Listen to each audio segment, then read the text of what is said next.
Therapy, Arbin. Welcome to the welcome to United Real Therapy as we react to Cristiano Ronaldo's sensational TED Talk in real time. Big up everybody. Love it. Big up to you guys. No chat room.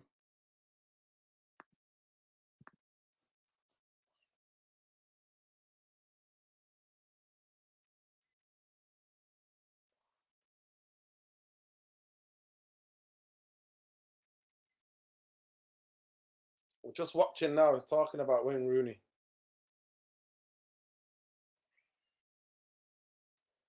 Talking about Wayne Rooney.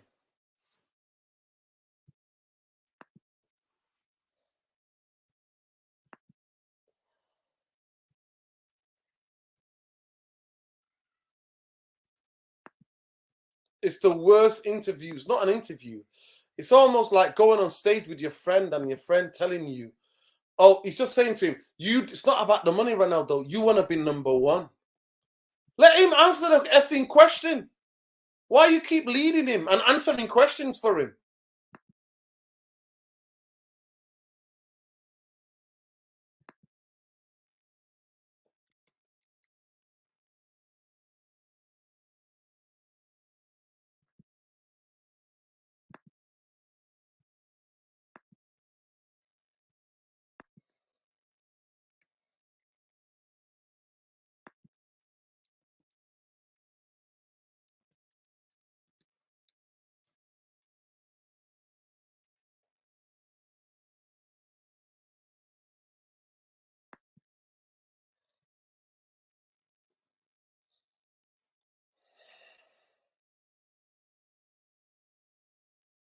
Oh my God. He's making it out like he's naive and it's not all about money. This is the guy.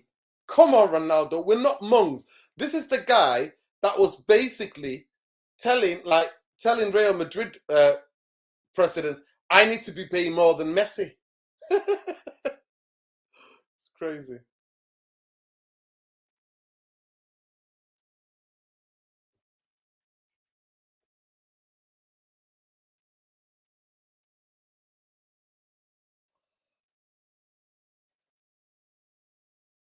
I'm saying I'm the black sheep.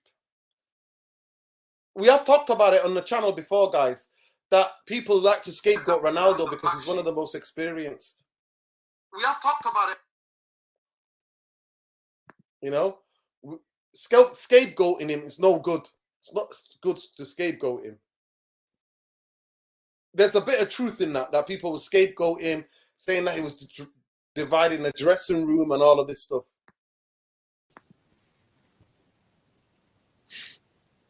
Big up, Ruden. This is a TED Talk. How you doing, Tom? There you go. How we doing? Good, man. Good. Just here, bro. Just listening to what he's saying. It's true what he's saying. There were times where he was scapegoated. But, yeah.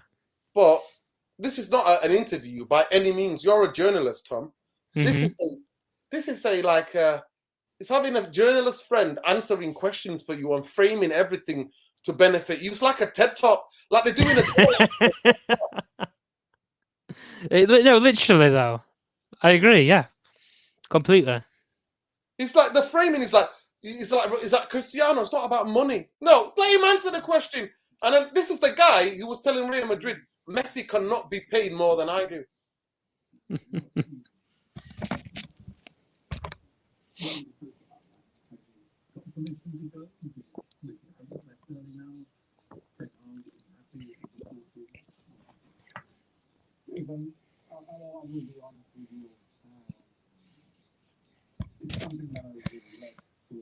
Yeah, big up everyone in the chat, by the way, man.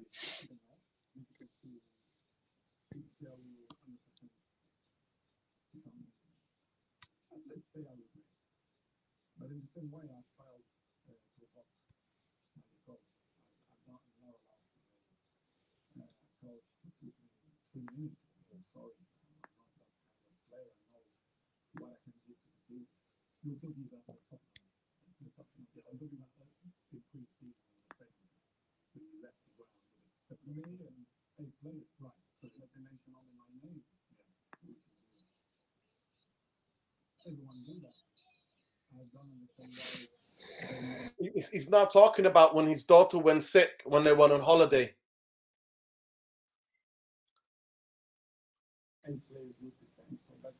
And so, what he means by president, he means the CEO. CEO, yeah. Yeah, In English terms, it means CEO.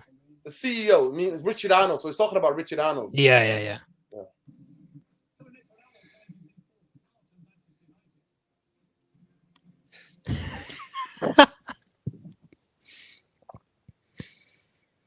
Oh God, Piers is loving every second of this, though, isn't he, Nuruddin?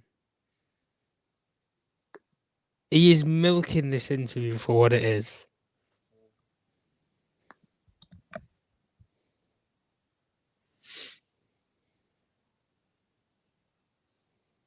You're happy when have they backed Ten Hag?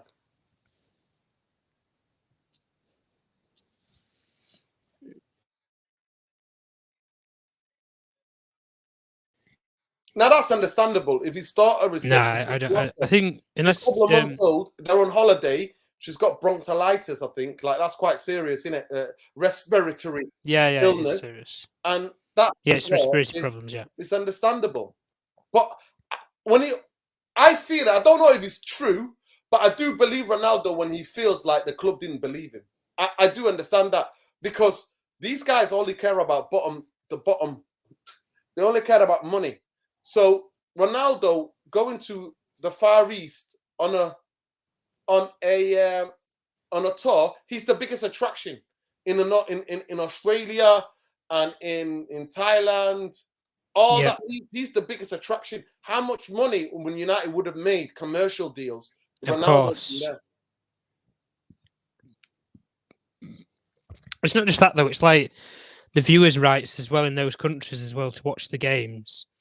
The amount of revenue that generates as well, because obviously it's pre-season. He's accomplishing basically. We're seeing that the fact that he's very insecure. But this is, like I tweeted at the first time, people, it's the exit interview. He's basically trying to get out. So he wants Man United to sack him of breach of contract. That's what he wants. Yeah. But the funniest thing that I've been reading up a little bit about contracts. And if the club sack you, they still own your registration. But if a club comes in for you, they still have to pay you. They will still have to pay the club if the club asks for a fee. So you're just be there in a limbo. So United you're just the middleman. Yeah. Yeah. I mean, just to give people, United have sacked. The last player I know in history that United sacked was George Best. Best, United sacked him. And he's still got a statue. So this idea we were talking about yesterday, is he tainted or is his legacy? Look, George Best was sacked by Man United. Not Man United fans know that, Tom. No, he was. Yes, correct. Because he breached the contract. Contracts, going yes. missing, going partying, going AWOL. Well, it was because they have they used to have curfew contracts back in the day anyway, didn't they? With a lot of the older players. A lot of the older players in the generation now, they don't speak about it as much. But back in the day, for anybody who wants to know, say you could ask to Roy Keane or Graham Souness, they will know what it means. It's a curfew clause. He's got to the bit where he's trying to have a go at Erik Ten Hag. So he's saying Ten Hag has disrespected him by trying to put him for 3 minutes against Tottenham. He said he provoked him by asking him to come on as a substitute.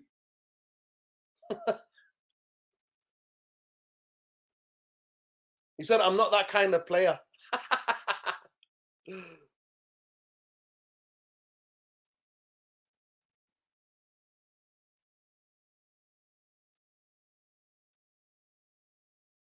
Yeah, and Ten Hag stood up for you when he's talking about the preseason game against Real Falcao. Yeah, Erik Ten Hag stood up for you and said it wasn't just Ronaldo, it was other players. And Ronaldo now saying me and 8 players left the stadium. I don't understand how he has the balls to call Ten Hag out, if I'm being honest. He's saying that basically his whole thing about Ten Hag is that Ten Hag, by bringing him on, he's provoked him. Yeah, but Cristiano, he's defended you in the media. He's deflected all the criticism away from you when you didn't You weren't available for pre-season. You've claimed illness so many times through the season, but you're ill, but you find time to do an interview. It like the time frames were there when me, you, Saeed, and Irfan did the stream on Monday after the Straight Jacket podcast. We went through the time scripts of it all when the interview was in the window for the Friday. I just don't understand Cristiano calling out Ten Hag, if I'm being honest. Because if anything, Ten Hag's done everything right by Ronaldo, as you know. But we must be missing the memo, Nuruddin. It is a TED Talk. It is, because it's like this is who I am. I'm telling you the story from my point of view. It's not a journalistic interview, because they would have to like kick back against it. He's saying that the football world is selfish. It's all about money. It's true. He's saying some true there.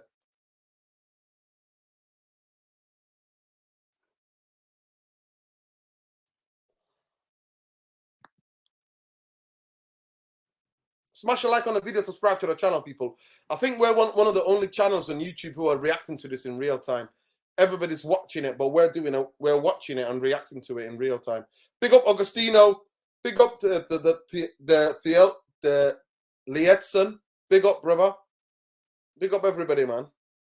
In the chat.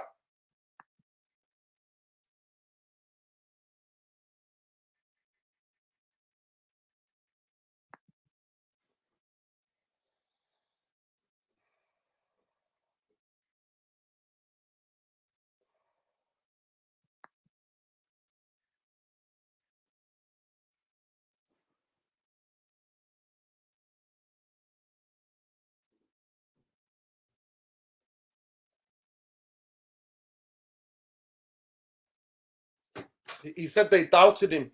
He means Richard Arnold was doubting him.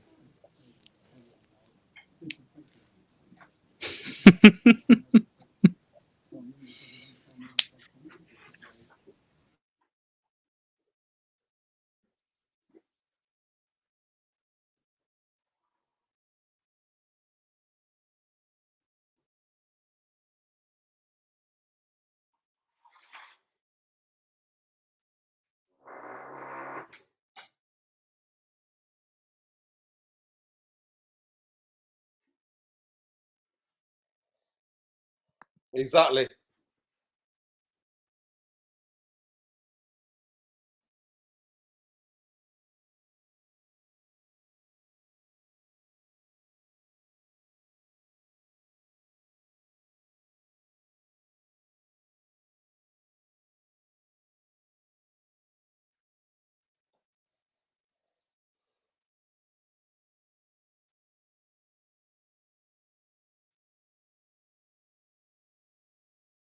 Look at the way he's focusing him. He dropped you. He talked about you in the press. He's the manager. Of course he's going to be asked about Ronaldo. Piers Morgan is a piece of absolute nasty work, mate.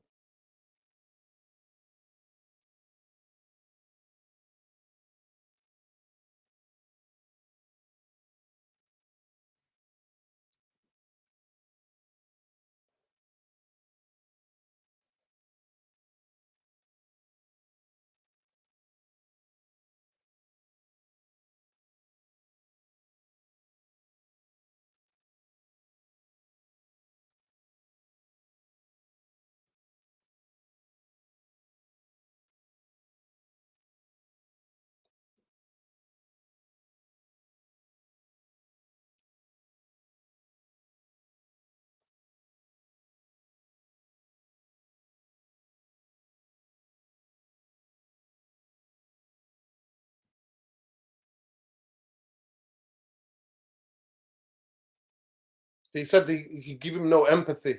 Wow. Listen, he's got a football club to worry about. He's got standards to set. Can you imagine Erik Ten Hag? He said he doesn't respect the way I should deserve. You're not 28. You're not firing me. You're not the future.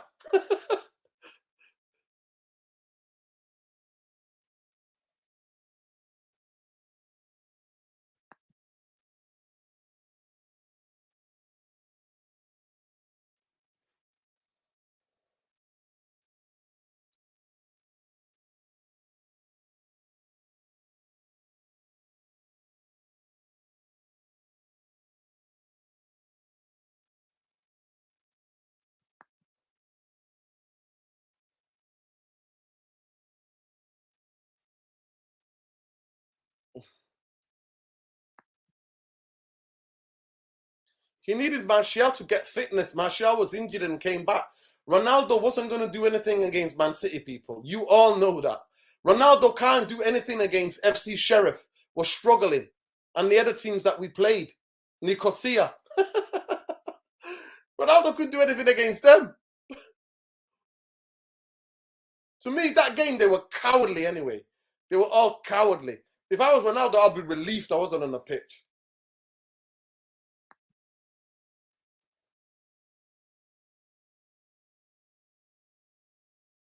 But that happens. People, get this into your heads.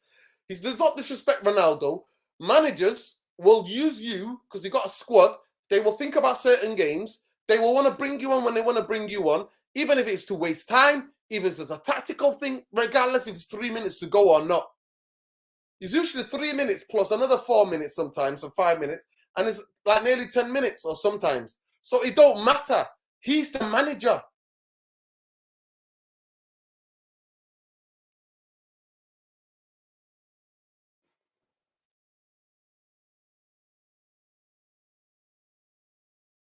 He said he had no empathy for him. Okay, because he didn't lick your ass, Ronaldo. He wasn't like Oli. Okay, Cristiano, whatever you want, Cristiano. You want to play in every game? Yes, Cristiano. No. This guy's a different coach, mate. Of course, exactly. You're not the future, Ronaldo. You're not the future of Manchester United.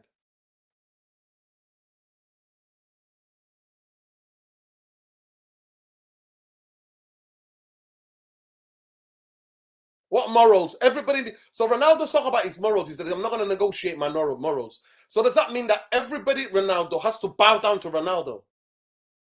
It's crazy.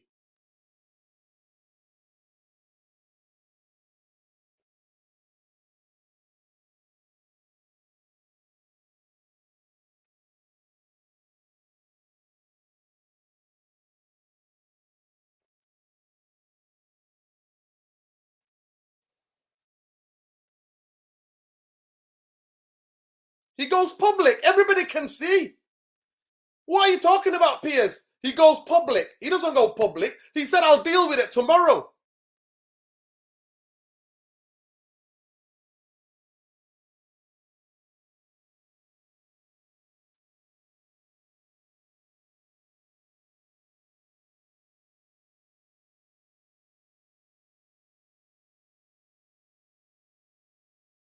Now he says he regrets it now.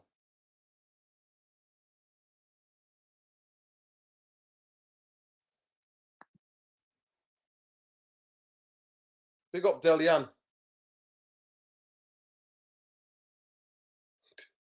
Exactly, bro. Exactly.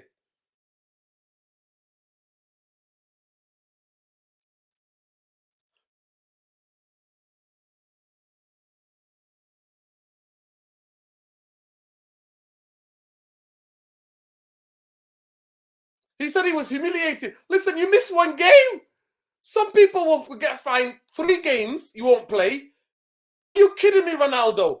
Oh my God, this guy apps. It's crazy.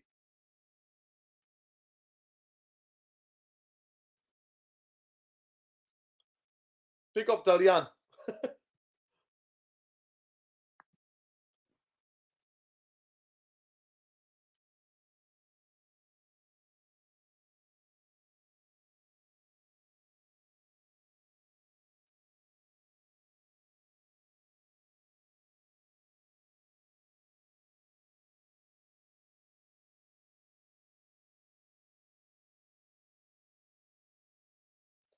Oh my God, that's crazy. So Cristiano Jr., he asked him, Daddy, why are you not at the game? And he says, they punish you, and his son's laughing. He said, you're the best player in the world.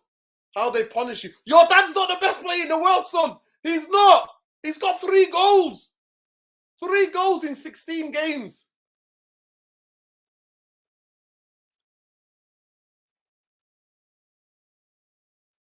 Big up saying me, as he says, Ronaldo knew United was a mess. He should have come to Arsenal to join Arteta revolution. Who's top of the league, Nuruddin? Oh, yeah, Arsenal by 5 points clear. Well done, Arsenal. Tom, what do you think to that, Tom? Are you there? Yeah, I'm here. What do What you do I think? think? He said to his son, laughed. His son laughed. He said, "Dad, you're the best player in the world." Not anymore, mate. Nah. No. But listen, it's family bloodline, isn't it? That's what families do. They stick together, don't they? But I just think he's delusional. Like you said, Nuruddin, like there's some players who at football clubs they might not have the stature and the brand of Cristiano Ronaldo, but they don't play for like 3-4 games in a row. But do they kick up a fuss? Do they complain? No, they work hard, they graft, and they impress the coach to get back in the team. Cristiano, I just think is at that stage in his mindset and his mentality of They made he's fire from the club. privileged. He just feels like he's privileged. Oh my God, it's incredible, Tom. It's so revealing. Of course it is. Like, we know Ronaldo now. Like the veil, it's all maybe like just slipped. Like you can see behind the curtain to his side. Yeah, well, this is behind the mask, isn't it? Let's be honest. I don't want to hear this bollocks about I love Manchester United. I love the fans. You've stabbed the fans in the back, Cristiano. If we're being fair and honest, mate. No, we're not got to there yet, Saeed. Hold your horses. Hold your horses, lad. Hold your horses. No. I think Saeed's watching it on the actual channel like I'm doing. The channel's forwarder than the actual YouTube. That's why. Okay. Like, for example, now, Nuruddin, I'm at a break now, for example. Okay. So I think I'm ahead of you. That's why. Yeah, well, you talk about it and while I watch, Tom. Yeah. Well, like I said, I just think with Ronaldo, he's come up with all of this, and Saeed just said there about he's blaming the structure behind it and everything to do with the directors and things like that are trying to force him out of the club and stuff like that. Like I said about on Monday, sometimes Cristiano, you're going to meet people in life who aren't for you. They're not going to sing and dance and be rosy for you. That unfortunately that just happens in life. If this was any of us in just a normal working day job, you go to the press, you go to a media station and you call out your employer, you get called in the office the next day and your P45's on the desk. Goodbye. And I will fully expect that it will be the case with Cristiano Ronaldo because he's not named names, but these people will know who they're meaning. And knowledgeable people at Manchester United will know the directors that he's meaning in John Murtough, in Darren Fletcher, in Neil Ashton, in Richard Arnold, in everybody in around Manchester United's managerial circle, should we say, at Carrington, and then the ownership, which don't even live in this country anyway. So it has no applicable knowledge to any of them at all. But at the end of the day, Piers, the only thing I'll say with Piers, because I know a lot of people are going to call him out and everything. Piers and Cristiano, they're pissing the same pot, don't they? At the end of the day, they're both there for what? Clicks and publicity. That is basically what Piers is getting out of this.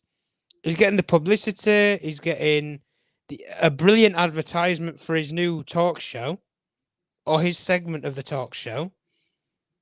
And he's getting his followers up. That's all Piers is doing really in this situation. But he's not going to ask the hard questions or the hard truths, because if he was to do that, he wouldn't have got the publicization from Cristiano Ronaldo's lawyers to publicize the interview.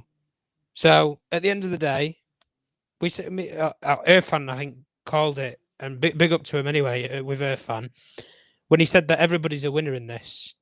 Because literally everybody wins out of this.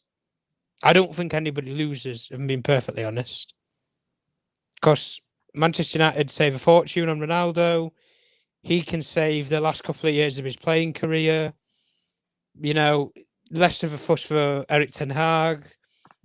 You know, there's so much more emphasis. But I think one of the telling points to him, that I think anyway, and that I know for sure, was I had the impression that a lot of the players in that dressing room weren't going to take too kindly to this.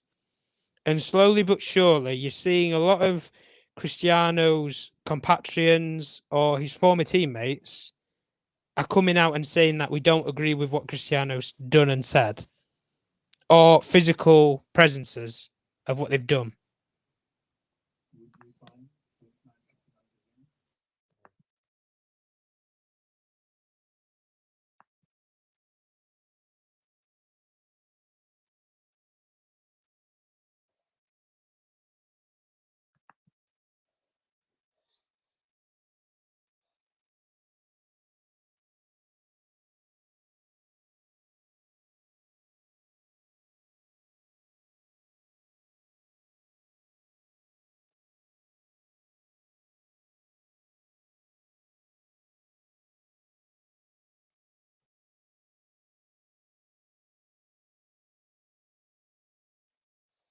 He said that Erik ten Hag keeps saying that he likes him. He likes him, and that he's counting on him and all of this. He said it's all for the press. In reality, he's not. He is 100% Phoebe. He's the biggest cunt ever.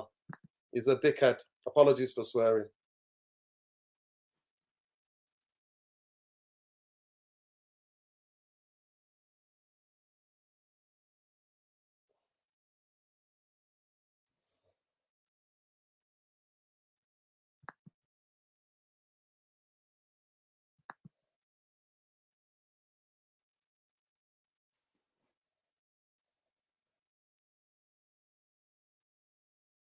Talking about the United fans, they're always in his heart. They're always in him. He's going to the World Cup. Piers just asked him a real question, actually. What are you planning? He said after the World Cup, he doesn't know.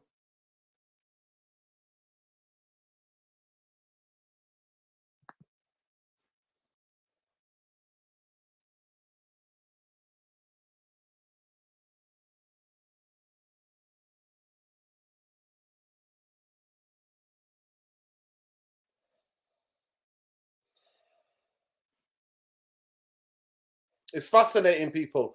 The level of narcissism and the way that he frames it, like Piers Morgan. Oh yeah, the way you blanked Gary Neville. That's disturbing. You won trophies. He was your captain. He was your leader. He protected you. You can find the interview on YouTube, people, where Gary Neville is protecting him in his first ever interview on Sky when he was man of the match. It's crazy. It's crazy, people. It's absolutely crazy. Pure narcissism. Pure narcissistic, man. Pure narcissistic. At the age he thinks he's going to play every game.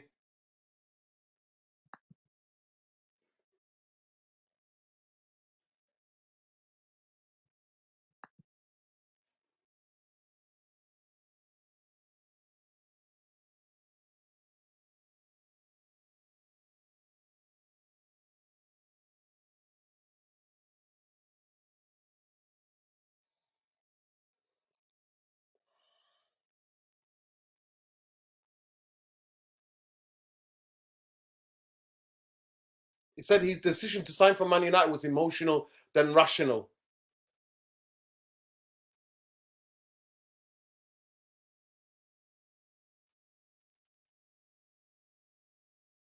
Yeah, 100%, Bon John. Yeah, 100%.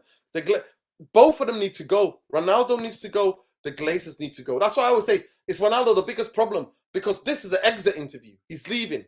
There's no way he can anywhere near that training ground. No way.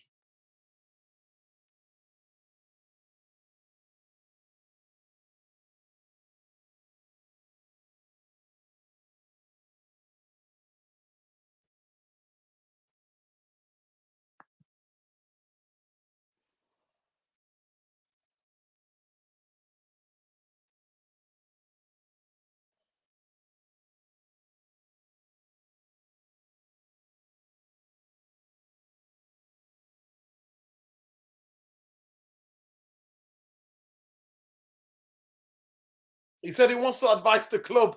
Ronaldo is a sick. He goes, for all the trophies that I've won. He basically wants to be a consultant. Now we know, people. Ronaldo retires, he's going to be a consultant. He said, but the structure's got to be good. Say it. The owners need to have a better owners. If you're going to say anything, Ronaldo, stop chatting shit about structure. It's the owners, mate.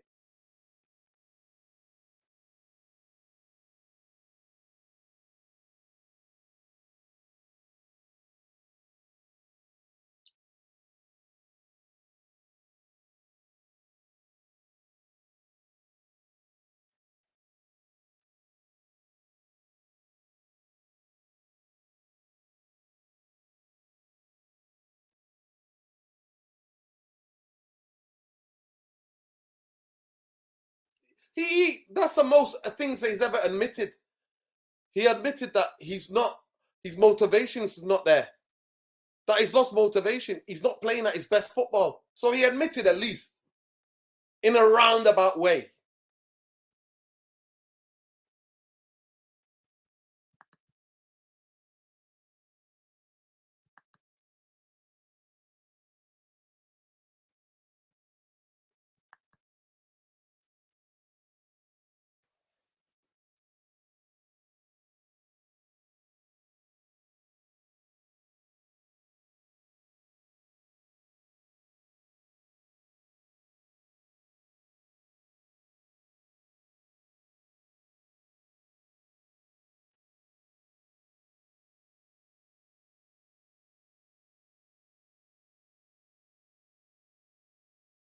So he's saying about, well, you got a club from Saudi Arabia, Ronaldo.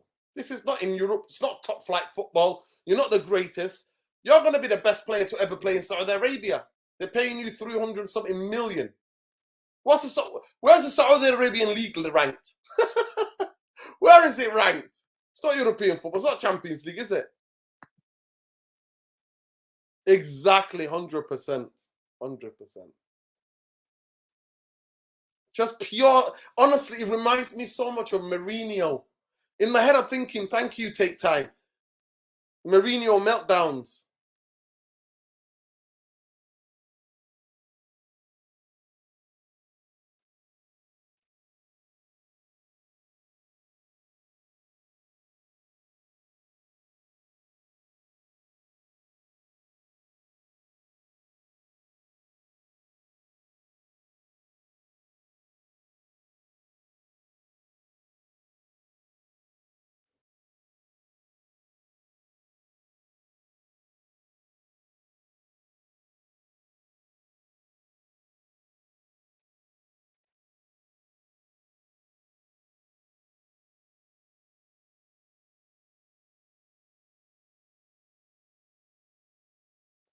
Piers Morgan said to him, you're extremely fit, looked at Ronaldo like he fancies him. Do you think they went to bed after this? Tell me in the comments, people. Please get it in the comments. Honestly, the way that he's licking his butt, honestly, it's amazing. He's the biggest creep ever, Piers Morgan. You are the fittest 37-year-old.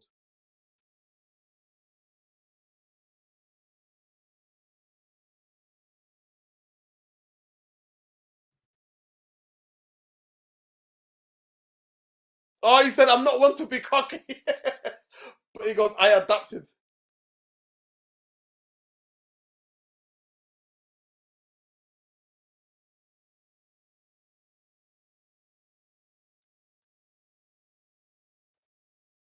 If my mind is clear and happy, that's really interesting. So what's made your mind not clear and happy? Because you're not first choice anymore. It's like, my mind can't be clear and happy if I'm not first choice.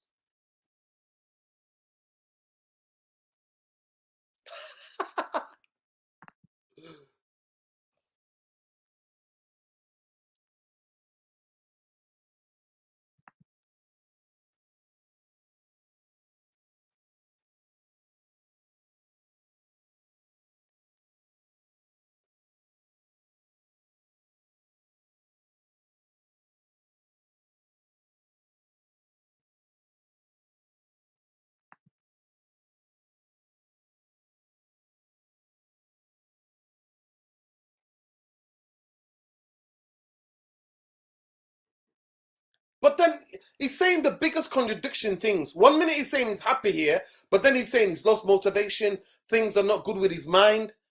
And then he's like, he's happy here. How can you be happy here?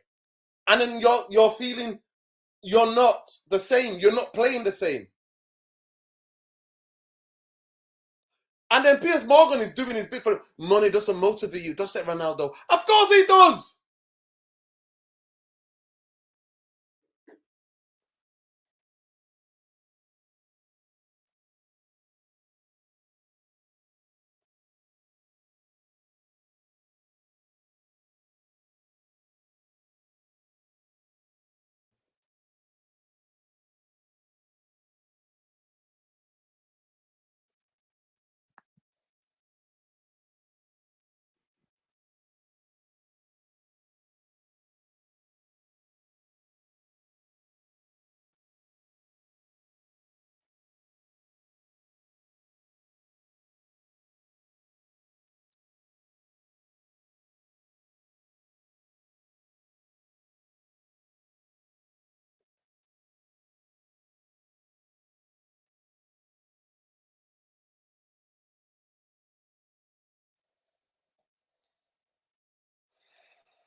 He said, I'm going to disappoint a few people.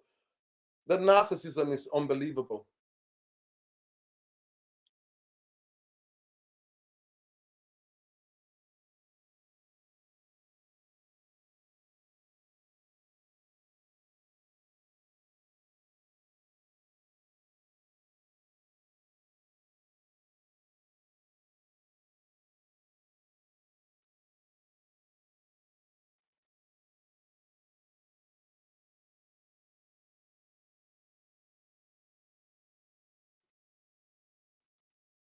It's crazy. He's saying about if you leave. What are you talking about, Piers? Do you think he's gonna get sacked?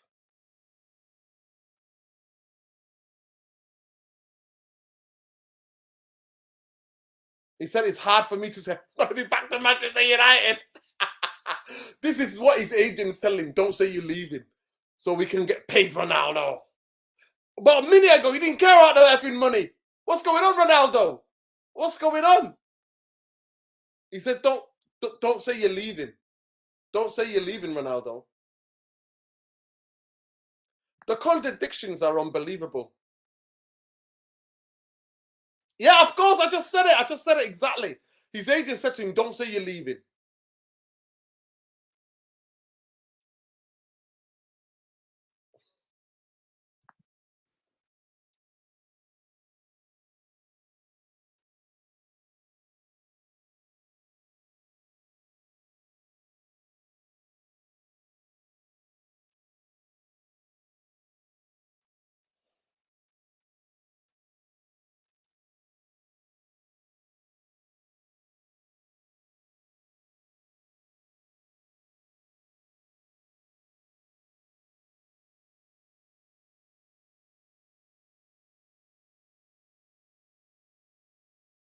Fergie, that's breaking news. Wow.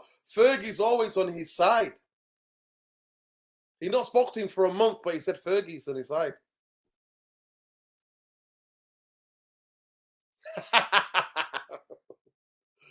Yo, the owner changed. The structure, I can't talk about structure anymore. The owner changed. The complete change of the ownership. They're not interested in structure.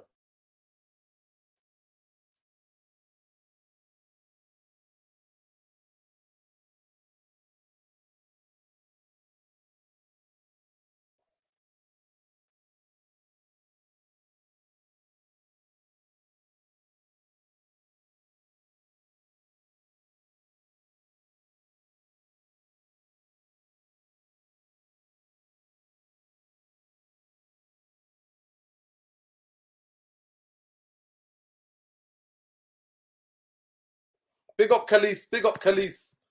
Welcome, brother. Smash a like on the video. Subscribe to the channel, people. Hit the notification button. Hit that notification button. Lets you know when we're next live, people. Let's go. Come on. He says Ferguson understands and knows the club is not, the structure is not there. It's the ownership, stupid. It's the ownership. To me, the days that I'm going to be campaigning for the structure to be there has done. It's about the ownership. It's not about the structure anymore. It's the ownership that needs to change. We want them out.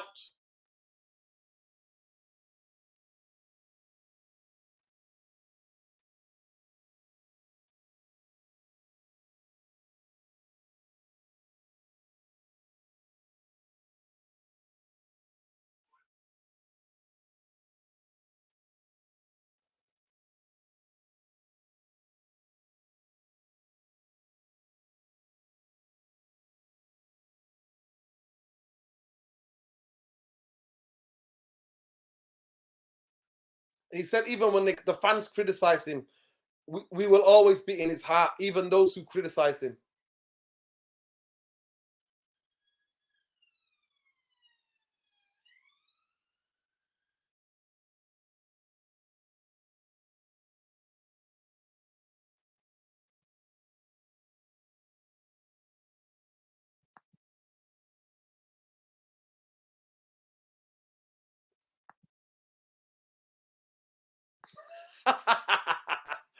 Lilas, that's the best comment of the night. Bravo. CR7 is in the mud.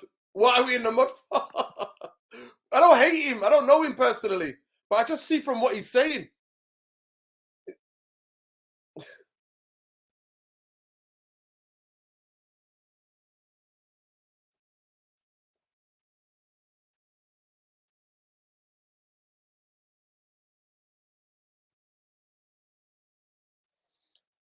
The infrastructure, he says, the infrastructure. I've been banging on about it. Ronaldo, if you're watching, I respect what you won in the past.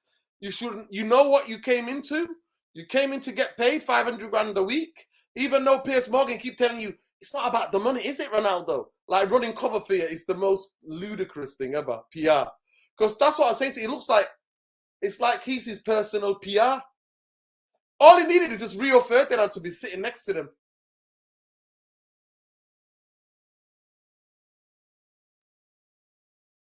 So now he's going to talk about the Kataba. But it's interesting, he said that Ferguson knows the structure's not there and Ferguson's on his side. Because Ferguson's still getting paid by the Glazers as an ambassador. Fergie's watching this going, Cristiano, lad, don't say that. I know nothing.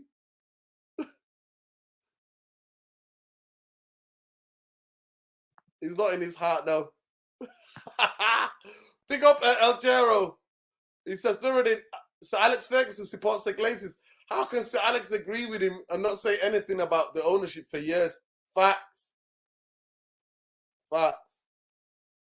Tom, what you reckon, Tom? Are you there, Tom?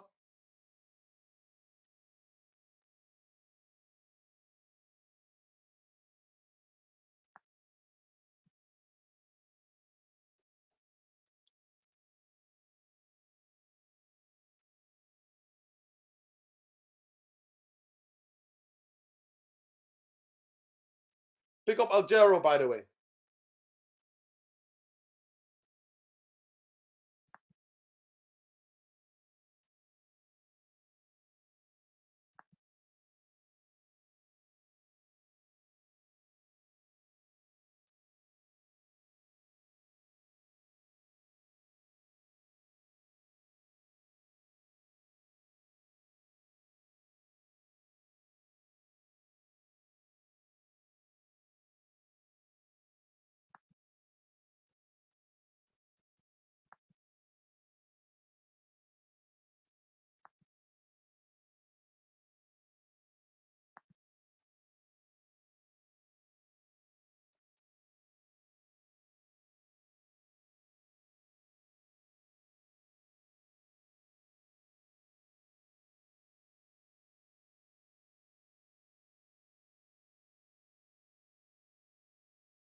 Go on, Tom. Speak to what you got. Speak to them. I'm gonna keep watching. Go ahead.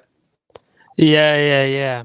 I mean, he's just talking about his rivalry with Lionel Messi at the moment, and he's speaking about how he sees him, he respects him as a player, and he respects him for the great rivalry that they've shared for 16 years. But he's stating the facts of that he won't respect him, and in terms of the fact of that they've both been at the same level, and that neither of them have really counteracted each other. They always have shared the similar kind of level of ambition and the level of trophies. But he thinks he's a magical player and he's special. But I think that's ultimately where the respect is for Ronaldo, isn't it, really? Tom, what do you think the bit you said about Fergie? What's the bit that you think about Fergie? And Windy Grant just says it here. Windy Grant's comment, what do you think about this? Because that was... Because others are in the film game. Chris has it. Well, Sir Alex... The problem with the Sir Alex thing is he's still got a say in everything, hasn't he?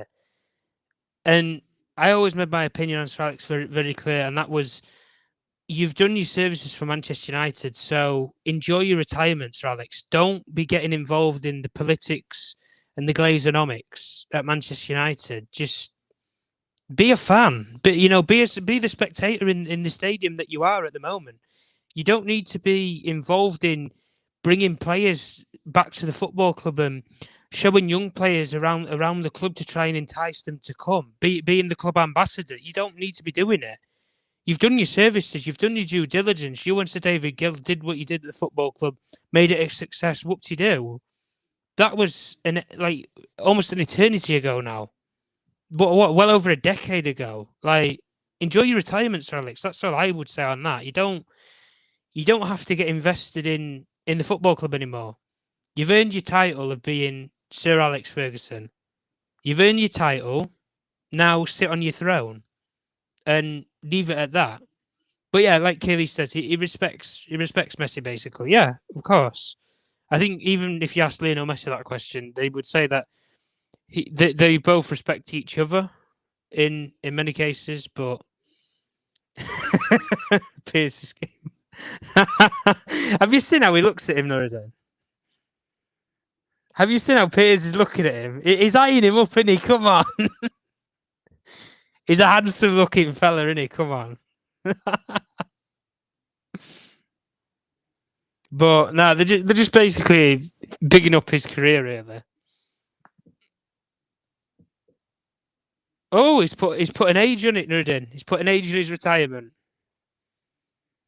He's going to retire when he's 40, he says.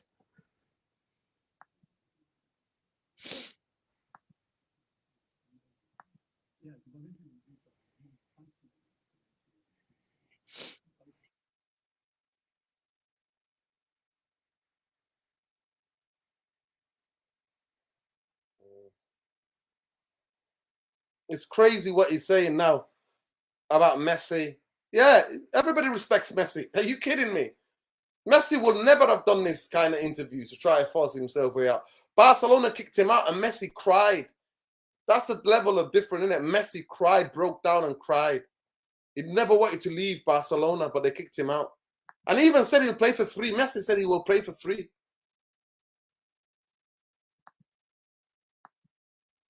So he wants to retire till he's 40 now.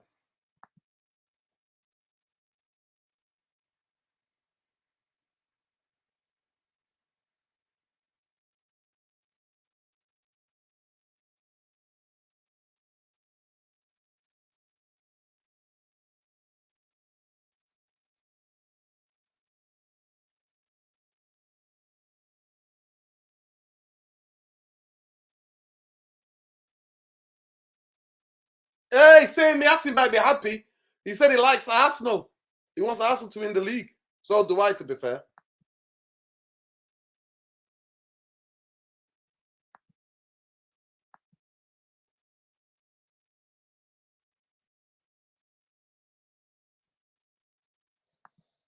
As a United fan, Clarence, I'm loving it because Ronaldo's not going to be a Man United player anymore. Ten Hag can focus on the team now. So I'm loving it as well. We're all loving it. Join the club. Most United fans who never wanted him back are loving it, bro. We're all loving it. So don't worry about that. I just want you guys to get bought, right, by billionaires, and then you start competing, you winning, and then that will mean for me that all of the ones who are sitting on the fence at Old Trafford will have to empty Old Trafford because it'll be Man City, Liverpool, Newcastle, and then top four is going to be United, Chelsea, Spurs, and Arsenal competing for top four. We can't be having that, lad. We can't be having that. So if you're happy, we're happy, mate. We're happy. You didn't expect that. I bet you didn't expect that, did you? I didn't want Ronaldo to be here. 36-year-old player, Man United signing that. I was done with Sanchez. I was done with Schweinsteiger. I was done with Zlatan. I want players young enough who are going to be. I even didn't like us signing Casemiro and Eriksen. I didn't want that. They're in their 30s. Why are we signing players in their 30s? Well, I think that was Ten Hag's decision, wasn't it? Because he wanted players that he could trust and respectable players in football. But like you say, Nuruddin, the average age of a squad normally that progresses as a team and wins things starts off at about 24 years old as an average age within a squad. I think Man United's is, I think it's 27, something like that. You'd think do you think this team that we've built already had already won everything and it needed the rebuild? But we're constantly on that cycle of the rebuild, aren't we? But at the end of the day, it is what it is, isn't it? But what do you think, Nuruddin? Do you think he ever plays for Man United again? Who, Ronaldo? No chance. Tom, do you think he goes back to Carrington after the World Cup? No chance. He does not. Not even to clear his locker. I think his locker's cleared. I think he'll send an Uber to pick up his things. I think they've already gone. His family. I can imagine they've already gone. Now he's talking about Jordan Peterson. Nobody wants to know what I think about that guy.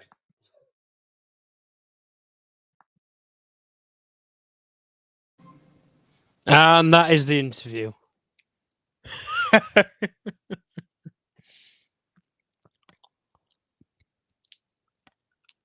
I don't know what Piers we're talking about. I think he's bigged it up a lot more than he has, to be honest.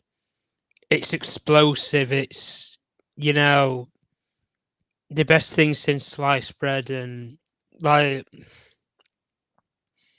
I was expecting names, if I'm honest, Nuruddin. I was expecting him to call people out, name and shame them. He's not going to do that. No, he's not going to do that. But that's the way Piers portrayed it when he's advertising the interview, man. It's bollocks.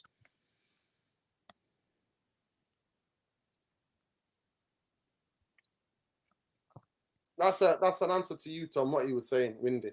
Now, When we you understand were that, Windy, but... Yeah. I just think, though, for Sir Alex, like you just said there, Wendy, with, you know, his life-threatening illness and stuff like that, even health-wise, if you want to bring that into the point as well, health-wise, then he needs to be doing less, doesn't he? He doesn't need to be stressing about getting involved with Man United and who the next coach is and bringing superstar players to the football club. He needs to be resting, recuperating, living out seeing out the rest of his life that he's lived. He's lived a life of the same routine for 25, 26 years, something like that, with Man United and Aberdeen. Like, he'd lived the same lifestyle for 20 nearly 2 decades. The man deserves the break that he's going to get in life now, that he has had in the last decade. He deserves it. And that's why I'm just saying, from my point of view, I think that he needs to just live out the rest of his life and don't worry about Man United. Unfortunately, but it's the club's not been. He left the club. He didn't leave it like an amazing place. He left it with a rebuild to do. But the person who he elected to take his job didn't exactly fulfill up to the role, did he? With David Moyes. But it is what it is. And, you know, well, we've seen now anyway, Ronaldo's spoken. But like Amy is saying here about Anthony, where he went on strike at Ajax to force the move through. I mean, look, we've got, you know, you can't really... If we go against what Amy is saying here, we are being a bit hypocritical, because we did call out Anthony in saying that, look, listen, you shouldn't disrespect a club that's made you, and that's going to make you move on to bigger and better things. But at the end of the day, this is the situation. If Anthony becomes this superstar player at Man United, you already know what's the Brazilian sort of heritage around football and everything to go and play where? Tom, I've already called him out. Real Madrid. Tom, I've already called him out. Yeah. It'll be in the back of his head 3-4 years time. Or Barcelona. Or Barcelona. One of the two Spanish giants. It'll be in the back of his head. Listen, I'm not asked about that. If he plays well for 3-4 years, Man United are successful, I'm not asked. Let me just get the same yes. Didn't Anthony strike at Ajax? So our principles, United fans, back Anthony. Tom, come back if you can. Probably battery died. Listen, guys, please, 250 of you in here, please smash a like on the video. Subscribe to the channel if you're not already subscribed. I called that out. See, I'm principled, saying Miasi. I already called that out. I said I didn't like the way he did that. I said I did not like the way he did it. I did not like the way he did that. The way he went on strike. I did not like that. And saying, Miasi, are you on Twitter? Because if you follow me on Twitter, you will see I've been calling him out for disappearing for 3 games so that he was fit for the World Cup. This is what I do. I don't care who's fans' favourites. If you need to be called out, if I think that you're disrespecting the football club, I will call you out. I don't care. I do not care. Well, other YouTubers are like, no, we can't talk about. No. Yes. Oh, so many other players are doing it. I don't care. I don't care if Benzema did it at Real Madrid. I don't care about that. I care about Anthony at Man United. Why are you cutting the fan short? Why?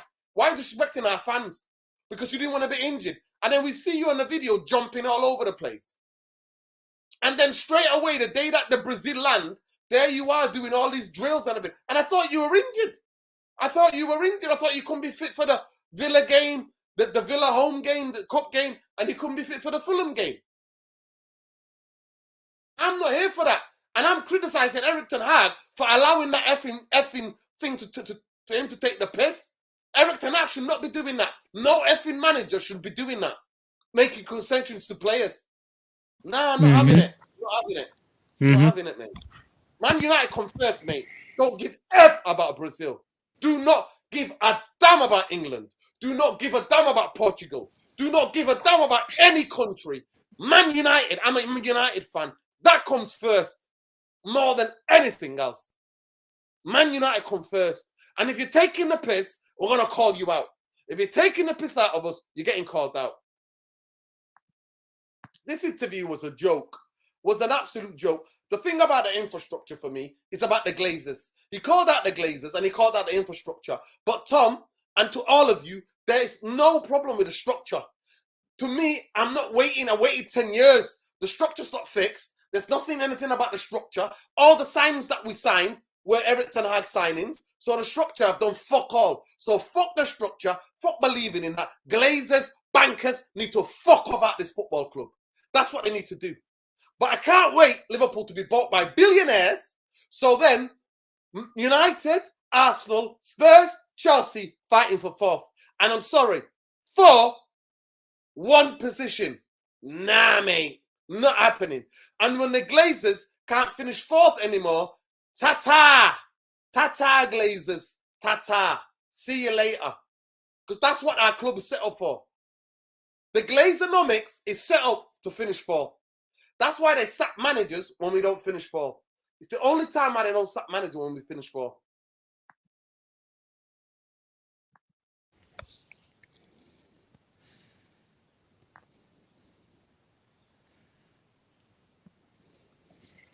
No, I don't think he gave the Glazers the pass. He said they don't care. He said they don't care about the football club. They're not asked about the sporting project. It's exactly the same what Zlatan, what Van Gaal said. Van Gaal said that. Yep. Man United about marketing. And I'll tell you this, Windy. You know what they did? And was it Friday sales? They pulled that off.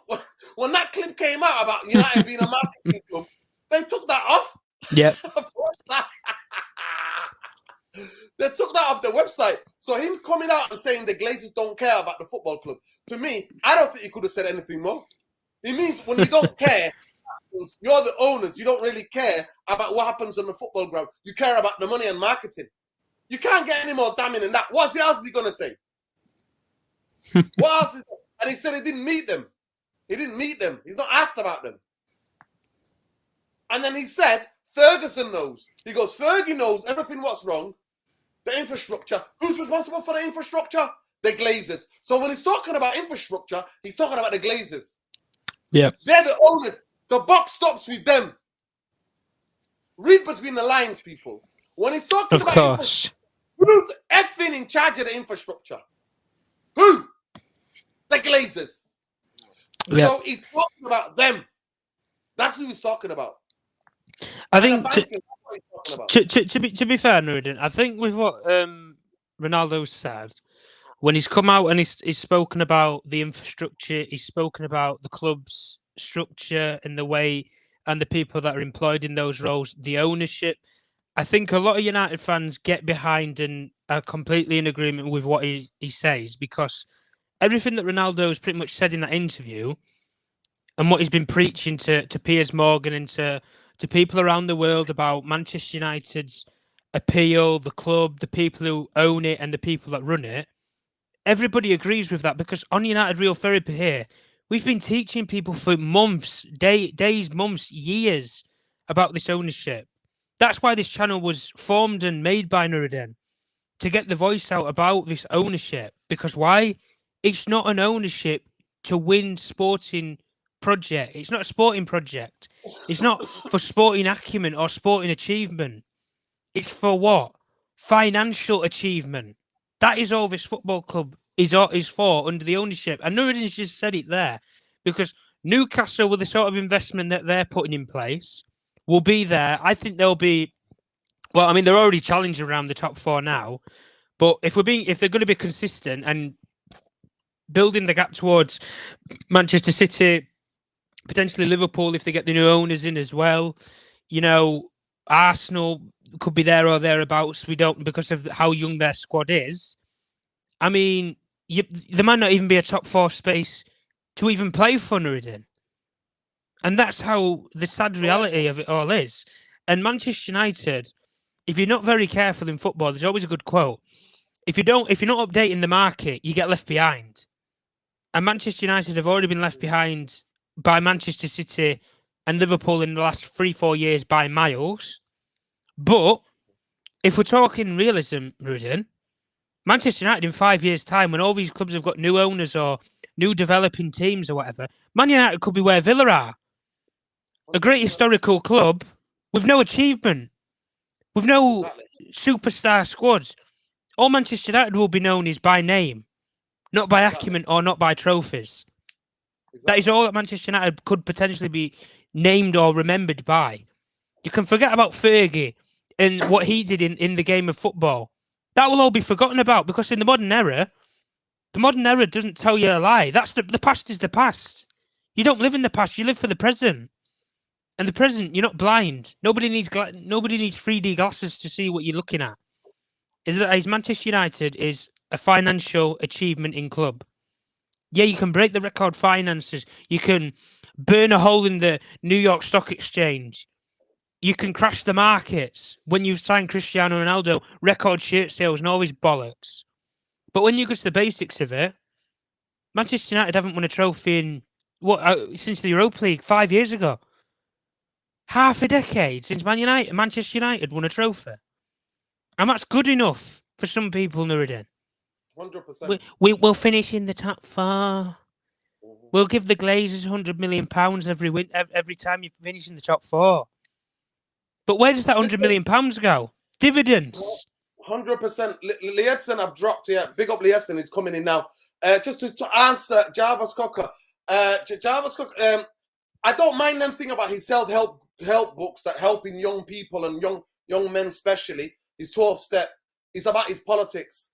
His politics, mate. Not for me, Jordan Peterson. Not for me. I think he's dangerous. He's very dangerous with his politics. That's me. Liedson, welcome to the show, brother.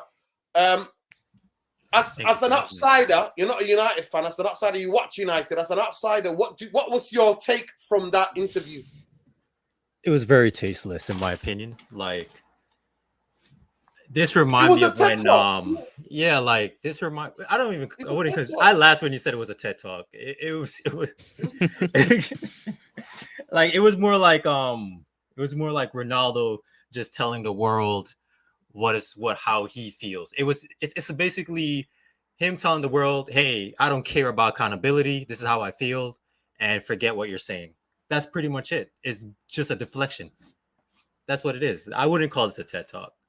But this reminded me of when Dusan Vlahovic, when he left Fiorentina like last season, he did something like this. He did an interview like this. And like, what player is that? Which player? Dusan Vlahovic. He plays for Juventus now. Yeah. A lot of people didn't know that about him, and it's funny to see like a lot of people wanted him. I'm like, he did the most distaste. Like, to me, when a player does something like that to like leave a club, like, to me, it leave a nasty taste in my mouth, because it's just like, I don't ever want to see you play for any team that I watch, because I know you. You're just gonna be disrespectful. The other people, fans may not know you, but now, like, in this case, because Ronaldo is so big, the world see it now. So he has nowhere to hide compared to like when little players do it. Like with Anthony's situation, not many people knew Anthony did what he did at Ajax to get out. But now, we knew it on this channel and we called it out. I'm saying, like, on this channel, yes, but like majority of the world, they didn't know that. Like, I remember having a conversation with someone. We were talking about like distasteful things that some players do to like leave their club. he didn't know what Anthony did. He didn't know what all, like, I'm trying to remember another player. What's his name? Dembele, the one at Barcelona. When he left Dortmund, that he didn't play. He's like, I'm not coming on a training pitch. I'm not. Like, to me, that's I don't know. To me, when I see this, it's very distasteful by Ronaldo. And like, it kind of like reinforced my thought always that I had on Ronaldo himself. It's like, he was never Messi level. So I never put him up there to Messi level. So I never put him as a GOAT. I always put him as a good striker. And I always liked Ronaldo for only his work rate. And that was it. Anything else, like personality wise, I always find it distasteful. The time when he slapped the phone out of the Everton kid's hand, like the stuff that he had in America, the allegation against him in America, it's just so much stuff that little stuff that he's done, and it's just like, ugh, I can't. And this just kind of like, I think this should be the nail in the coffin for any United fan to say, that's it, we're done. This is crazy. Big up Black to us, and I totally agree. To me, it was the masking it behind the curtain to really see how Ronaldo thinks. And listen, you have to be incredibly egotistical. I thought this interview tonight was more interesting than the other interviews, the other one last night, because this year he said, I'm not on the level, I'm not focused because the energy's not there. Not everybody loves me. And when people don't love me, then I'm not focused. Of course, I'm 37 years old. He was admitting certain things, of course, but he basically said, I need to play every minute. This is a very interesting. Big up Khalis for many last achievement at United Real Therapy. He said, after De Gea was told he wouldn't be called up for the games, where he received a message from the president of the federation. This must have been the Spanish Federation. He said, I'm glad that you have finally made the decision you've been thinking about to retire. But De Gea... Oh, that's crazy. Yeah, that's disrespectful. Why is disrespectful, man? That's crazy. Yeah, that's like, crazy. oh, you want to talk? Or like we're talking about FA sidetrack. I saw that FIFA, like that FIFA video, the documentary on Netflix, I think it was on. Wow. You know what? Listen, active gunner, Sonny, active gunner. What are you talking about? What are you talking about? You know what? I don't mind you to having an honest opinion about Ronaldo and how Man United might have treated him, and maybe even defending him. But for you to come out and to talk and say Erik Ten Hag chatted shit to the press, I don't honestly. You know what? This is why I know you're threatened by Erik Ten Hag. Remember, mate, we slapped you up at Old Trafford. We slapped you about. You give you the ball, you did all that tick-a-tacker bullshit, and then we slapped you when it came to it. So hold that, lad. Hold that, because this chat here is ridiculous. It's absolutely ridiculous. You're not even reasonable. That tells me you're not even a reasonable. But I like people who disagree with us, but this is just ridiculous. As a football fan, I'm embarrassed for you. I'm embarrassed. But like, has he watched any Ten Hag interviews? Because if you actually watch his interview, he just gives you either a one-word, like either he tried to give you a one-word answer or a one-sentence answer. He tried not to give you a paragraph. So I don't know why he's saying he's talking shit or talking out of his butt. You know what I mean? It's crazy. Well, listen, Jarvis, I hope it'd be amazing if Garnacho goes, because he's been on a fantastic form for United. So if Garnacho goes, it'll be amazing just for the experience. I would just take him for the experience. But if there's other really good Argentinian players who are the age of 25, 27, 28, I think they should go, because Garnacho will have more World Cups, more Copa America. I don't think he's gonna go, because like during the World Cup friendly, I don't think he was called up for the friendly match for Argentina. No, I don't think he'll go. Yeah, because like Garnacho plays on the right, the left, correct? So he's on the left, yeah, correct. I think they already have like 3 players, like a couple more people need to be injured. In Correa, like a centre forward, like right winger kind of player, anyway. Yeah, like I think a couple more people need to be injured. It wouldn't really make much sense to me. I think they'll take another striker, or they'll probably take another winger. Yeah, you know what? We're just waiting. I think we're just waiting for a statement from United, so it might come while we're still live. Big up YUFC in the house. Why UFC always coming out like he's a Liverpool fan? I don't know why your name is like that, brother. Talk to me. I don't know why your name's like that. Big up, brother. You know, we talked a lot on the space. I'm Yasser Saeed. Oh, boy, Habibi. Yeah. Just tell me Yasser, man. Forget this UFC thing, Yasser, man. Yeah, Big up, brother. How you doing? I'm doing good, man. I'm doing good. It's just... Give me your reaction, man. Your reaction to the interview. I don't know. Like, it's... I mean, majority of the interview was just him talking about his personal life. Well, see, at TED Talk, did you ever feel like you were sitting at a TED Talk with your best friend, doing a TED Talk with your best friend? 100%. I think Piers Morgan has actually played us. I don't think this interview was as explosive as people has predicted. I think because I mean there was only one aspect of he didn't talk about the Glazers as much as we all expected him to. I think when he says infrastructure, he's talking about the Glazers. Who's in charge of the infrastructure? It's the Glazers. Yeah, no. I mean, he did talk about the Glazers, but then I feel like the way this was promoted, I just feel like we got played.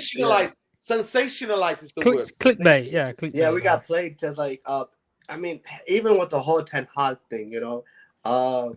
I mean, he basically said about Ten Hag, if I'm not mistaken, Yasser, he's basically said, oh, because he didn't play me and he didn't start me in games and he wanted me to come on for 3 minutes. That's why he's respecting me. It's not like he did anything bad to him. You know what I mean? And then it's like, he wasn't like that with me in training. You're 37 years old, Ronaldo. You're not the future. You're not the future. Erik Ten Hag is coming to one of the most impossible jobs when you've got the worst owners, right? In out of any big club in the world. And then you've got imbeciles, bankers, and then you got to deal with and change the structure and the mentality. Change the mentality and the culture of football club where everybody was taking the piss. No, I 100% agree. But the thing is, one thing I got out of this interview was there's a lot of politics that happened in Man United. I feel like two people that should be criticized a lot was the guys that he mentioned, which is John Morta and Richard Arnold. Because it clearly shows that during the summer, they were very, very involved with Ronaldo in terms of like when his what the situation with his child going into the tour, yeah. And so it's like, you know, and they had conversation with Erik Ten Hag. So it's for me, it's like, because for me, what my general feeling, this is my opinion, and this is things that I'm kind of concluding from like the interview or everything that's happened is, for me, Erik Ten Hag seemed like he kind of had a different energy towards Ronaldo after for him not going to the tour. And then when Ronaldo had a conversation, with Richard Arnold and John Morta, he felt that they didn't believe him. Yeah, that to me, you know what? I do believe Ronaldo when he says that. Because these people, let me just explain to you guys why I believe Ronaldo in this. Because the bankers and the Glazers only care about money. And the amount of commercial revenue that Ronaldo would have been driving after 2 years of not going on any tour, right, because of the COVID, going to the Far East. United are big in the Far East and Australia. So the idea of all the and somebody said to me, I don't know, it's alleged, the company that set up the tour had to give some of the money back because Ronaldo wasn't on the tour. 100%. So, listen, that I can believe. But the idea that Erik Ten Hag is going to make a special case for Ronaldo because it's Cristiano Ronaldo, I don't buy that. No, it's not his personality. Let me finish. He's got to make. He's planning the preseason. Soon as he said Ronaldo's not there, and when they asked him in the interview, he said Ronaldo's dealing with his family situation. We will see him and we will talk to him when we come back. So he didn't even talk to him. Now the people that were talking to him is Richard Arnold. When he means president, by the way, he's talking about the CEO. He's talking about the president, and the other guy is talking about sport directive. That means director of football, John Murta. So the two people he's mentioning is them. He just said about Erik Ten Hag. He said Erik Ten Hag didn't have empathy. He didn't have empathy. Well, I'm sorry. That's your point of view. But my point is, what I'm trying to say, and this is my feeling, because Man United is very we leak a lot, but at the same time, when certain things we. By the way, a lot of it's people very- are saying you're a Ronaldo stan. By the way. Oh no. No, I mean, at the end of the day, so no, let me say this before that.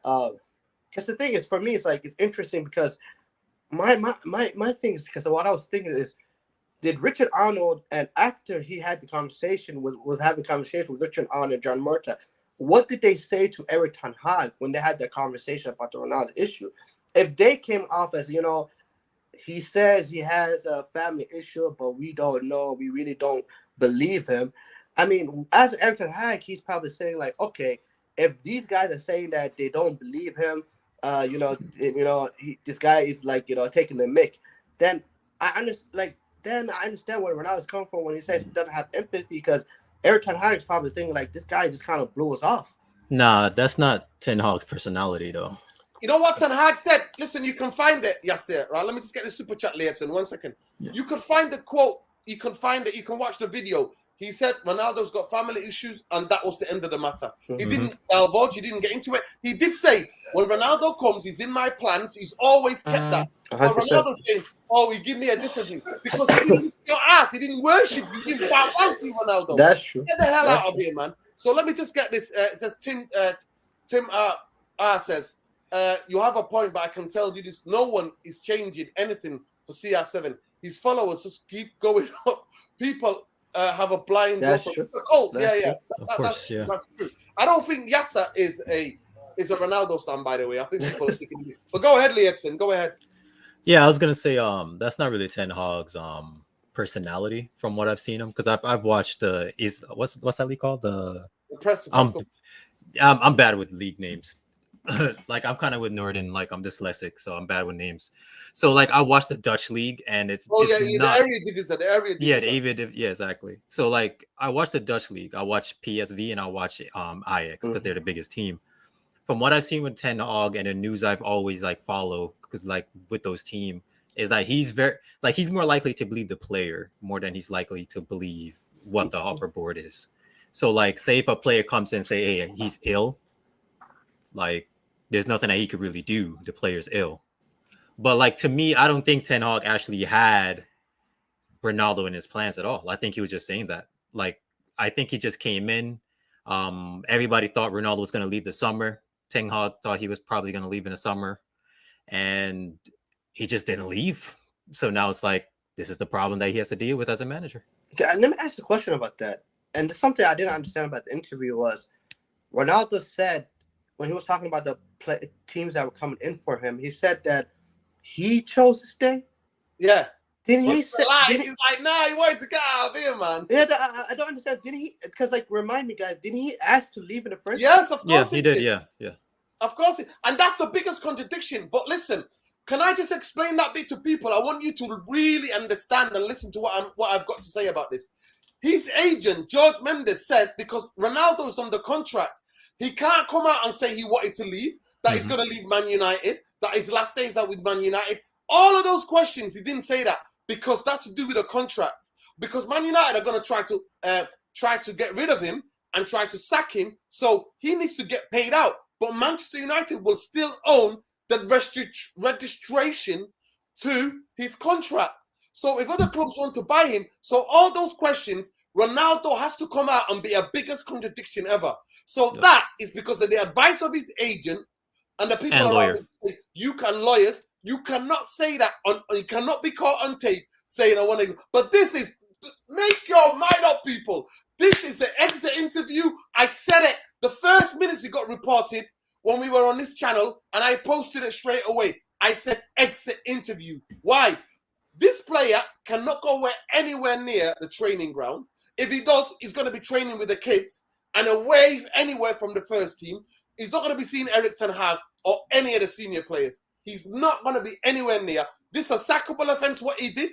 But the biggest thing, what people like you, Nick Van Dam, who actually exposed yourself last night, by the way, when you said the Glazers, this Man United fans deserve the Glazers. Not all of us. Not all of us. Not all of us. We don't deserve them. But what you're referring to, he says, you guys are refusing to understand what he said or being selective. He said Erik ten Hag says to the press he wants him in the squad, but behind closed doors, they want him out. That's a lie. You know why that's a lie?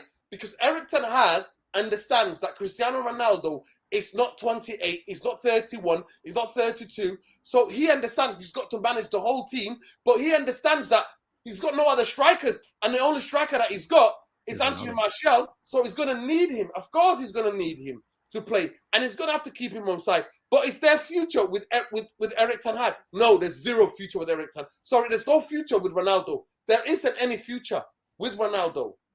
To a team to be built, Ronaldo is a guy that you can use right now, but that's it. It should have been gone. But all this situation goes back to the Glazers because they want the money, they want the shirt sales. Ronaldo wants to stay because he's getting paid 500 grand a week, and no other team is paying a 36-year-old, 37-year-old, $500,000 a week. It's not happening.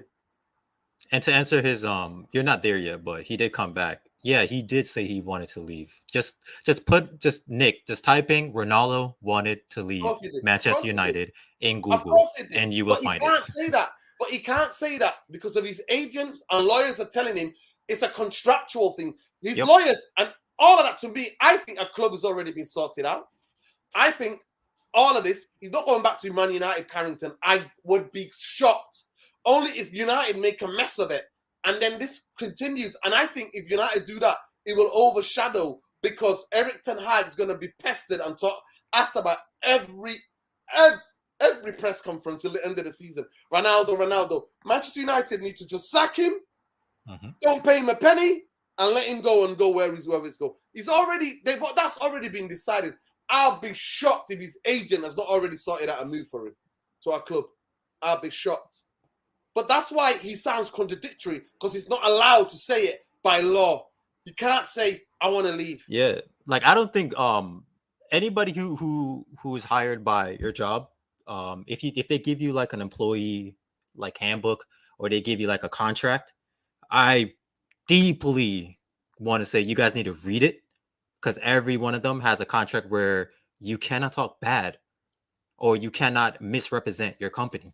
And that's what Ronaldo's situation. That's Ronaldo's in right now. This is called insubordination. I can't even say the word. Insubordination. This is what this is. You've just breached the contract. Ronaldo has breached the contract. I don't think he has. To be honest with you, he has. When you criticize and say you have no respect for the manager, you talk bad about the owners of the club. You say that. Listen, the reason why, even though we know it's true, listen to me, listen. We know it's true. But he said the marketing club, the Glazers don't care. When you say that about the owners or the bosses of the people who own the company, that's on breach of a contract. No, you can. No, okay. You could criticize who you work for. You just can't say slanderous things about them, which nothing he said during that interview, even though it was very boring. No, but it wasn't slanderous. Their lawyers are going to say that as a slanderous. They say the Glazers family cares. They care about they love Manchester United. That's what they want the world to believe. It's gonna be a tough thing for their lawyer to prove. Like, I'll be surprised. For me, I don't know. Let me just get this. One second. 100% belief, self-feeling, not being believed. If an agent goes around trying to sell the player off and the player comes up giving a sub story, after that he can't go on tour, I'll be skeptical too. Well, at the end of it, exactly. But listen to me. He didn't go on tour because his family was feeling. I do believe that. He lost a son. He's had a twin. He had twins. Yeah. She's sick. They're on holiday, and she feels like she's in hospital. She has to be taken to hospital. So I do believe him. I am not going to dehumanize the person, regardless what their agenda is. I'm going to believe that. So, but to me, the idea that he thinks, Yasir, that Erik ten Hag is going to bow down to him. No, Ronaldo. No, I'm sorry. Nobody's going to bow down to you. Yeah, 100%. One thing I wanted to mention is, and this is from yesterday's interview, the whole Rangnick situation, I 100% completely agree with Ronaldo. 110%. Because for me, one of the most idiotic things, stupidest thing that Man United has done was hire Rangnick. No, listen. Let me explain something to you. Let me just come to Nick Van Dam. I'm sorry. It's not a selective memory at all. It's not. Erik ten Hag has been totally respectful in every press conference. He's not then gonna lick the ass of Ronaldo and look at Ronaldo as the main guy. He's not, because Ronaldo's not the main guy. He's not. He is not, and he's proven by he's not the main guy. So what if Ronaldo was 28 and still the best player in the world? It's a different story. Then if you think if everything else dropping in, then Ronaldo can have it. Ronaldo is 37 years old. So I don't know where you get this from. He's played 16 games, if I'm not mistaken. Started or come on in 16 games. And he scored 3 goals. 2 of them against Sheriff from Moldova.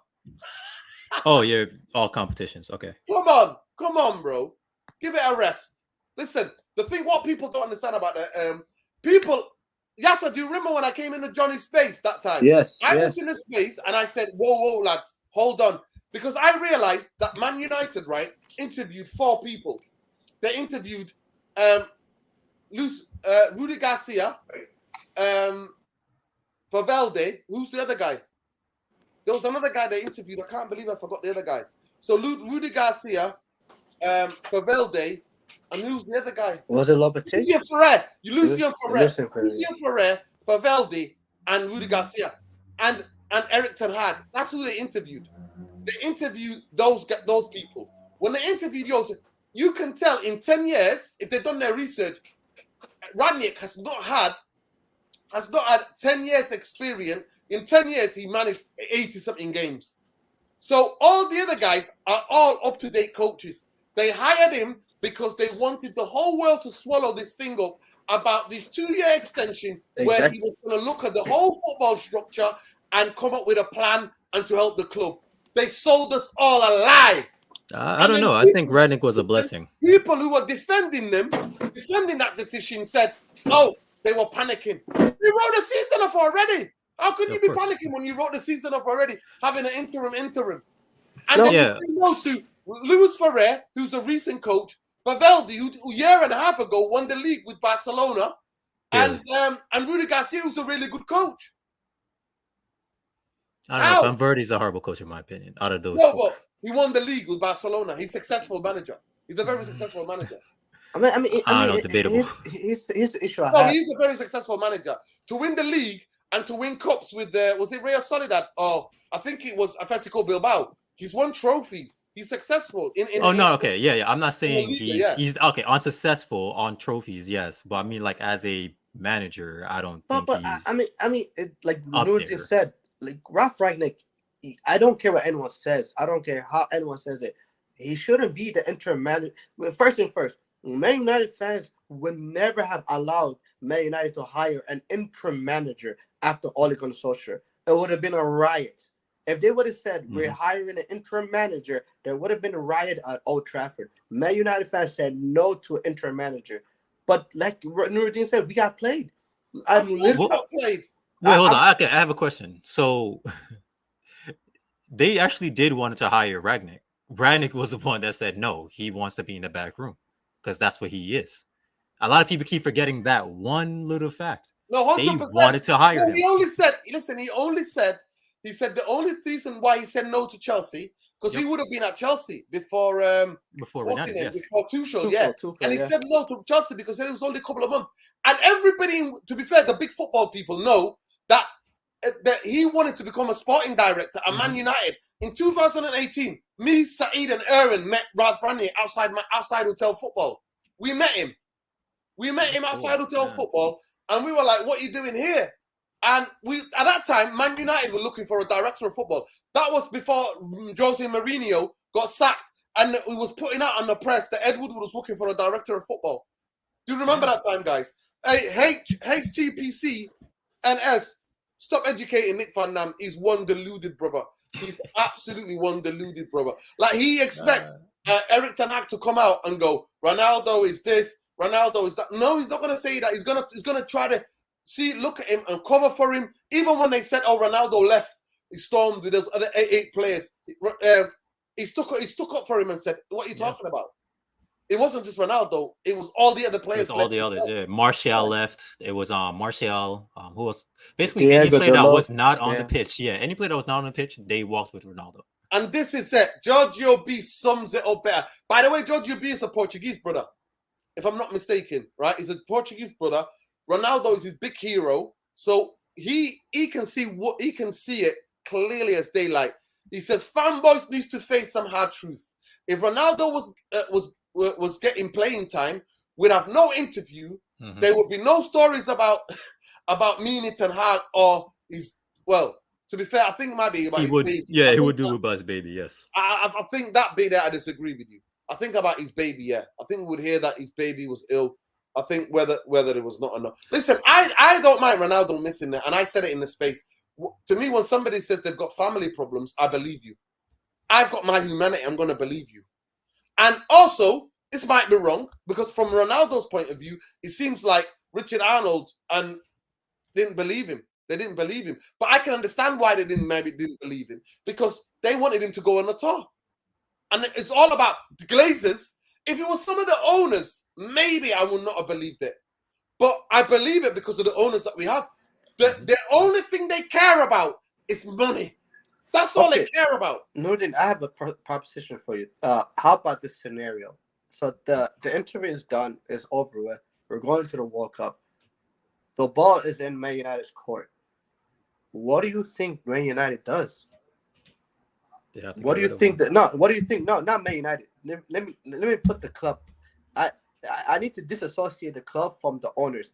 What do you think Avram and Joe Glazer will do? Listen, let me say something now. If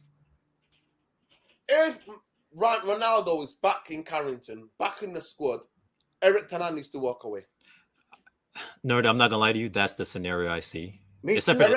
for Ten Hag walking away. I don't think he's gonna walk away, but I think Ronaldo's gonna come back. Same, because here's the thing. I don't know where you guys think about this. No, because I see Ronaldo not going anywhere near Man United again. But I here's the swear, thing. that was the exit interview, guys. But No, let me really. just get this. Let me just get this, and I'll come back to both of you. Nick Van Dam, this is going to be my last comment. Everybody and their nan knew. There's no secrets in football. Ronaldo was talking to George Mendes was talking to Bayern Munich. Bayern Munich came out and said no. Sporting Lisbon was another club that would have talked to. There was Atletico Madrid, and even their fans came out and protested against. They said no. They said no to Ronaldo. Yeah. And they said no. So I'm sorry, Nick Van Dam. There was clubs in Saudi Arabia that wanted him. Yeah, the There club was in clubs Saudi in China Arabia that wanted him. Yep. Like he admitted to. There's I'm a club in sorry, America Nick that Van- wanted him. Why do you think a club in Saudi Arabia gonna come for Ronaldo? Over that amount of money, if Ronaldo does not want to leave. Mhm. You, my friend, I don't know what planet you live on, but talk about me giving misinformation about zero proof. Ronaldo just admitted to it on the interview. A team from Saudi Arabia, and he even said 3 other clubs wanted me. Mhm. So why the club's gonna want you if you're not putting it out there that you want to leave? Go ahead. First of all, go ahead, Yassa, and then we'll go to Liasa. No, I agree. Because here's the thing. Because the thing is the way we also have to think about the way the Glazers move. Because I generally believe the Glazers, they do not want to terminate that contract. And the only way for me I see him leaving is if they terminate the contract. We're gonna have to do that. But I don't think they will. I think they will want a fee for Ronaldo. And I don't think there's No, not. but listen. Let me explain to you how it works. They can terminate the contract and sack him, and also have to pay demand him. the fee for his registration. They can do that. They can Yeah, do but that. if they terminate his contract, they have to give him whatever amount. No, has left. listen. They can, but they demand the fee. So any club that wants him, they demand the fee for that. Do you understand what I'm saying to you? Yeah. So the money they might give Ronaldo, they're gonna have to get that from some of the club who wants Ronaldo. So Ronaldo has to have a fee to be paid for. They can sack him, terminate his contract, and still keep the registration of his as a player. They can do that.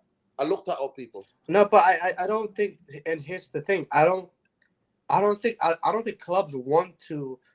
Like I think the Glazers want an actual transfer fee for him, not a registration fee. I think they want a transfer fee for him, and I think they're very stubborn in that stance. I don't think they want to.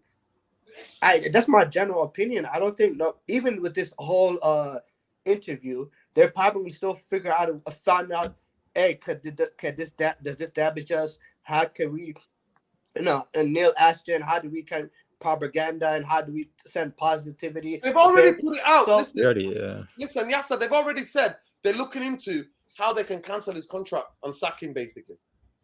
Yeah, and they also taken him down from the the big poster that's on Old Trafford. To be they're fair, taking down his side. Yeah, they're taking it down. I think it was about the number 7. There was a lot of number 7s up there, but I think they're going to sack him 100%. Listen to me.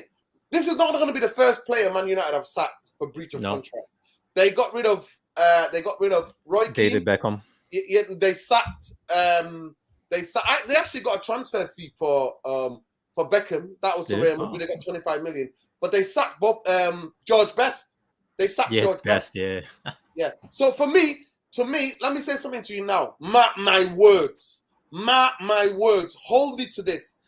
If Ronaldo is back in that dressing room and in that training ground with the first team squad, Erik ten Hag has to walk. And I know that he's a principal coach. He'll walk. Because there's no way, after what he's saying what he said about Erik ten Hag, saying that, he only says this for the press inside. He doesn't like me. He has no empathy. He doesn't respect me. And I don't respect him. That you are going to come back. No chance. You don't have to like your manager. You don't have to love your manager. You don't have to be pally with your manager. But you have to respect the manager. Football team. You have to have respect for the manager. If you don't, you get headed out. Yeah, I agree with that. But like I said, I think there's two scenarios, and those are the two scenarios between what Yaz United said and what you said. Either the club terminate his contract, which is what it's looking like, because they're removing him from all like marketing and advertisements. I'm pretty sure a lot of people don't even realize that. But then but I don't know. I have a deep feeling that I don't think they will. Like, I think he will still be here. And they probably just won't. Yeah, they probably just don't do that 1-year extension, and they make him leave summer. That's how I think it is. Okay, guys, I'm not gonna lie to you. I don't see that. But I respect both your opinions. If you think that's gonna happen, I don't see it. No, but I feel like listen. I don't see it because the players don't want Ronaldo back. The players don't want him back. Erik ten Hag does not want him back. So there is absolutely no way in my mind that Ronaldo is going to be set foot again in United. I don't see it, guys. Yeah, but the players don't own the club, though. Listen, he trains with the under-23s. But to be fair, majority of the under-23s train with the first team. Yeah. Yeah. So I can't see that. Honestly, I respect both your opinions, but I can't see that. And if that was to happen, then players need to walk and Ten Hag needs to walk. Yeah, it could be like a neutral, like Giorgio B just said. It could be like a neutral termination between Arsenal and Aubameyang. Listen, it is to sort it out. It is to sort it out. Whatever the reason is, however they sort it out, Ronaldo is not going to Carrington. He's not going to Carrington. I don't see it. Ronaldo is not going to Carrington. Yeah, they need to sort it out too. Like this is one of those situations where it's just like, you just nail in a coffin. And he's right for free speech. If they wanted to terminate his contract, that's it. Yeah. Yeah. See, that's what I'm saying. Like, you could not slander. You could criticize your employer, but as long as it falls under free speech. Like, slander and libel is two different things. Watching both interviews, I don't think he did neither of it, really. Because everything he said is true. Yeah, it's already well documented. Their lawyers can argue it's not true because they're going to talk about in legal terms about a corporation or organization. They can argue that. Nick Van Dam, Ronaldo wants his contract terminated. He does. Of course he does. He wants it terminated. That's what you do. That's the only reason why you do such an interview. Mm-hmm. The interview Ronaldo did, guys, I'll sum it up for you, is to force his way out of Man United. Exactly. Yeah. That's what it is. It's kind of like so they terminate his contract, so he gets his little payoff, and then he goes to another club.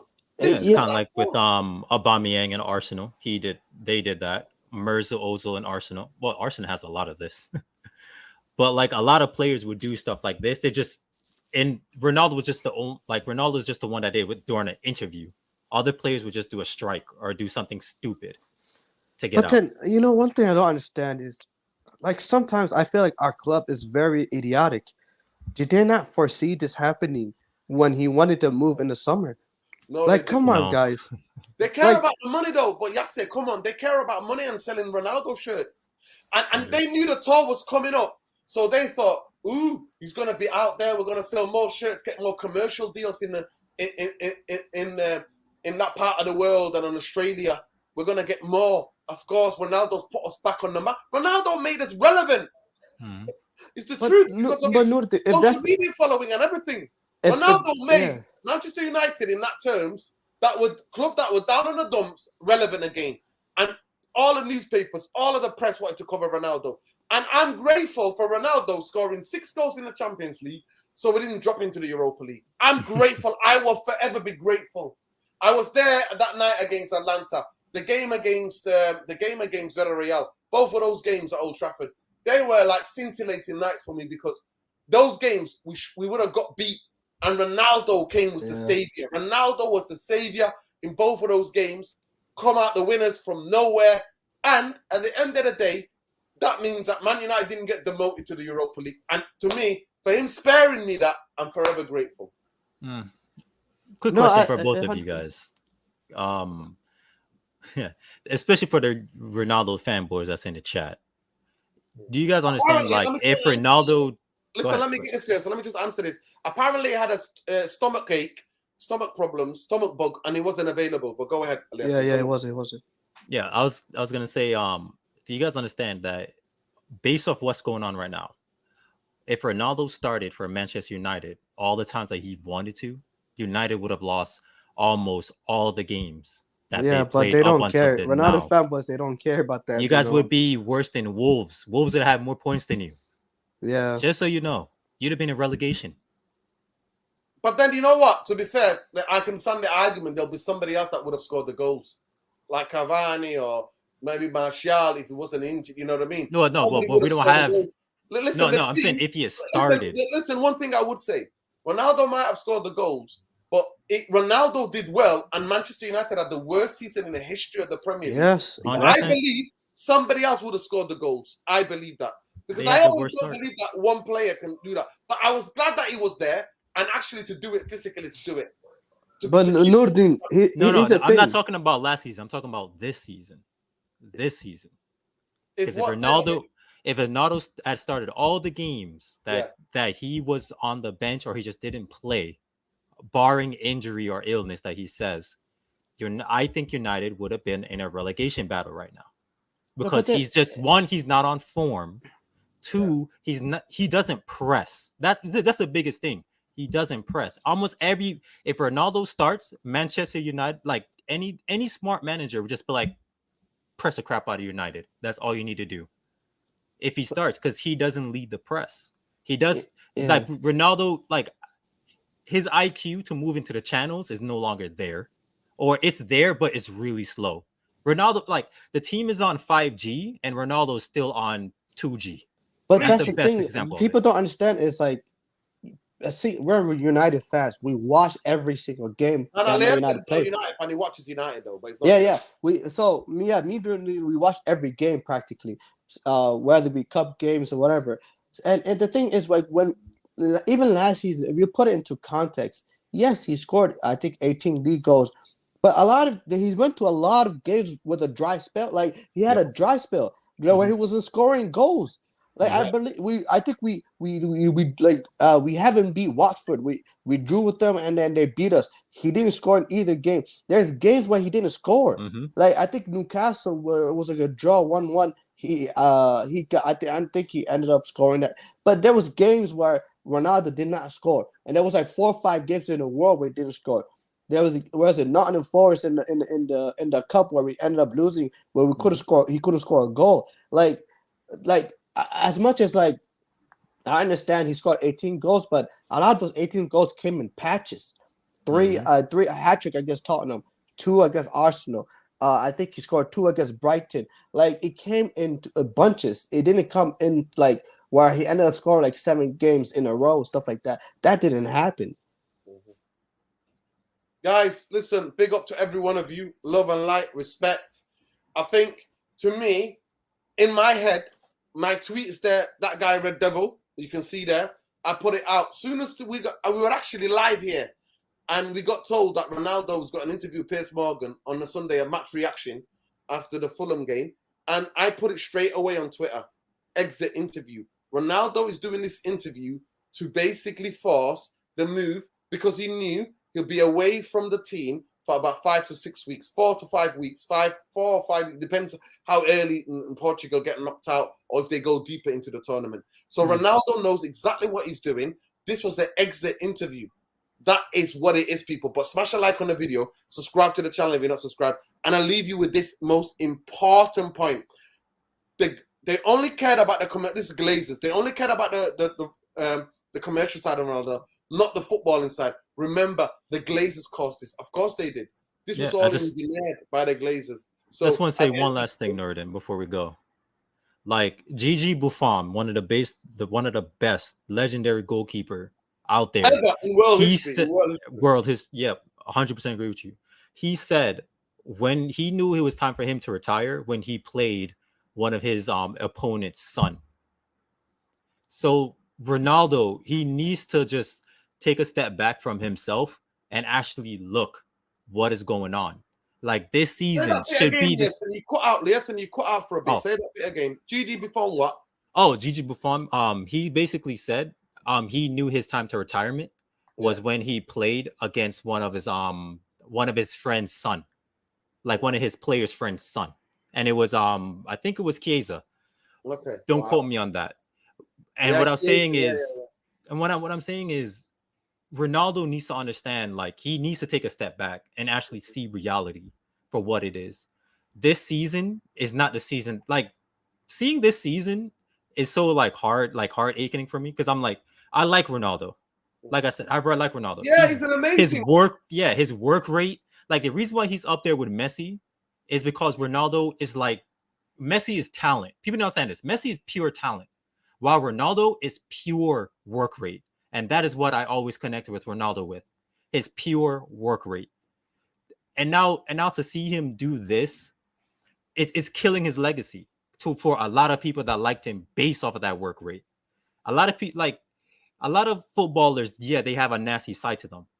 But to show it to the world like this is what really turned people off from footballers. Yeah. That's why they always have that saying, never meet your heroes. But now it's like, damn, Ronaldo, take a step back. Just retire. Like even if you don't go to a new club, just let this be it. This January, let it be it. Do a neutral termination. You already have all the money you need. You already have good investments. Just let it go. I genuinely don't think Ronaldo's going to ask for money to be let go. I don't think he's going to ask for that. I genuinely don't. He doesn't care about money. He doesn't need it. Like he already has. Like some people don't know this, but Ronaldo has share in parts of Portugal. He has shares in parts of Madrid. He has shares in Real Madrid, their hotel. He has shares in it. A lot of people don't know that. Ronaldo is set. I don't know, guys. I just have the feeling that these Glazers that live in Florida are probably going to hide in Florida till they are till the end of the season, till his contract ends, and just keep continuing milking this. So I agree with Ian Wright. By the way, Paramount, I've been saying it. I've been saying this bit of his career, Ronaldo needed help from experts how to manage this bit about his career, how to humble himself, how to teach the young generation, how to be the ultimate team player, team guy, and change his mind shift, a huge mind shift to think I'm not that guy anymore. I'm just this guy. Can I help those around me so that people then when I retire, people then go, wow, this guy was the living legend. But he didn't do it. His ego got on top of it. And you know what's the worst thing about that is, the thing is, I believe that it might have really helped him if he went to an actual football club, not a marketing club. I think him coming back to Man United, and us not having the right infrastructure and actually being a real club, I think it just made everything worse. Yeah. Like Ronaldo should be like what Zlatan is to the AC Milan. AC Milan, a leader. That's what he should be. A leader. A leader, yeah. But they have what, Maldini? They have actual footballing people there. Who do we have? You know. Yeah. We got Woodward. Well, no, we got John Mehta, and who else have we got? Richard Arnold. Richard Arnold, and these are the clowns. But listen, I mean, yeah. big up to every one of you. Please smash a like on the video on your way out. I want to thank Liadson. So let Liadson, please make sure. Is that your Twitter handle? Yeah, the Liadson. Yeah, that's my Twitter handle. And, and Yasir, can you let people know where they can follow you? Okay, yeah. At Prince_Yaz on Twitter. So Prince_Yaz, yeah. Yeah. And you're on YouTube to see a YouTube channel? Yep, this is YUFC is my YouTube channel. Yeah. Yeah, YUFC, that's his YouTube channel. So check Yasir out as well. Big love to every one of you for doing this with us. I wanted to react to it in real time. We're nearly gone for 2 hours, people, because I really wanted to get perspectives from other people. And I also like to thank Tom. So we can follow Tom on Tom Journalist 1 on Twitter. Tom Journalist 1 on Twitter. Make sure you give him a follow because he gave us the breakdown of the journalistic side of it. I thought it was really important. Big up to every one of you. Love and light. And we'll see you tomorrow, hopefully, where we might be doing a bit of World Cup thing. We might do a bit of review. I think I'm going to try to get the boys together. Maybe tomorrow night or Sunday or Saturday night. No, actually tomorrow night, most likely. No, dude, what's your international team? What team do you for?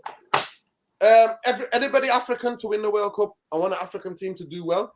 Did you hear about to do well? I used to like Brazil always all my life, but not anymore because why Anthony?